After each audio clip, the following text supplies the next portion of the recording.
Today I'd like to do a little bit of history about Dol Toi dollhouse furniture. Although I touched on it in one of my previous videos, I'd like to go a little bit more in depth for you today.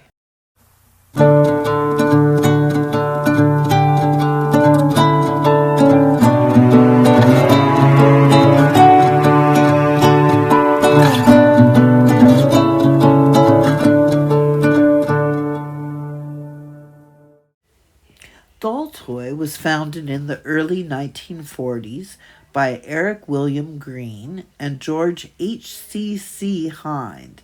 They were caravan builders, and they also used to build and repair agricultural barns and buildings. So they started building dollhouse furniture with all of the spare cut-offs of wood to make use of all of the tiny waste products, which really was a brilliant idea because it didn't really cost them anything other than the labor to build their products. So they were based in Stamford, England, and they remained in business until 1978. This celebrated dollhouse furniture maker gave the world 34 years of products that many people still cherish and collect today.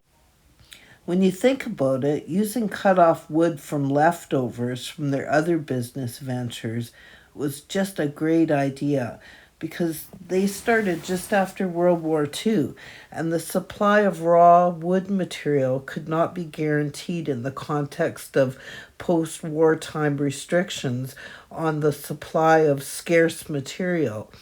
And dollhouse and toy making was just a non-essential product. So therefore, using all these leftovers was just so smart. Dol Toi Furniture are remembered for their bulky wooden furniture that sometimes differ from piece to piece.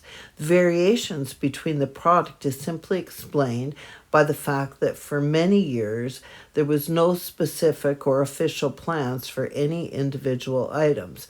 Instead, employees were just handed a sample and told just copy it, which explains why there's creative variations between the examples of what was supposed to be the same item. Dol Toi furniture is primarily made from solid birch wood, as opposed to similar items that were made by Barton, who used plywood in their dollhouse furniture. Dol Toi furniture was made in 1/16 scale, which made it a great match for the popular Trang dollhouse as well as the GB dollhouse that were also made in England during the same time period. I would use the word play furniture to describe them, as they were originally built as children's toys and are not as refined as other dollhouse miniature furniture. However, I feel they have a charm about them that to me is just uniquely British and well crafted, and I enjoy and just adore the early pieces that I own. During the same time period, most other dollhouse furniture makers who were concentrating on play furniture that were intended for children's use were creating plastic furniture, which was what was typically sold for children to use. Dol Toi was certainly a step up, in my opinion, to any plastic furniture. And I would say that even the oldest of Dol Toi furniture, which was much loved and played with by little hands, seems to have stood the test of time, which is a testament to their sturdy construction. I just absolutely love this little kitchen set. I think it's just adorable. Here's a box. I would assume that would probably be from, I would say, about the 1970s for sure. And this would have been a complete dollhouse, so handcrafted in rural England. And here's an example of a fireplace that was also made in the 1970s.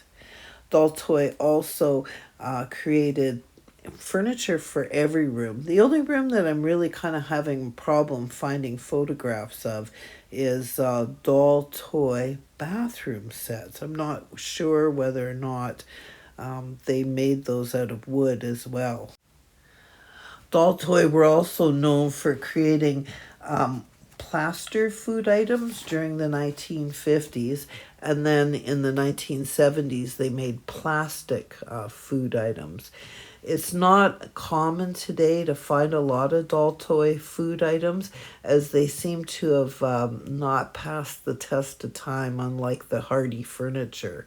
The Dol Toi food item lacks the realism of today's polymer clay creations, but they definitely have a charm of their own.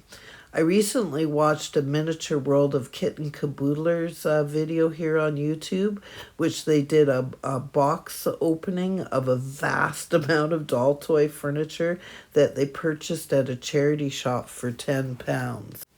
I nearly died. What a lucky find for them. That's certainly not a purchase that could be replicated here in Canada, as Dol Toi was never in high demand here in North America. And for myself, being a 124 scale girl, I certainly have limitations living here in Canada. It really does seem that most of the dollhouse miniatures that I love the best, they all come from England or Germany, with the exception, of course, of my beloved Tootsie toy.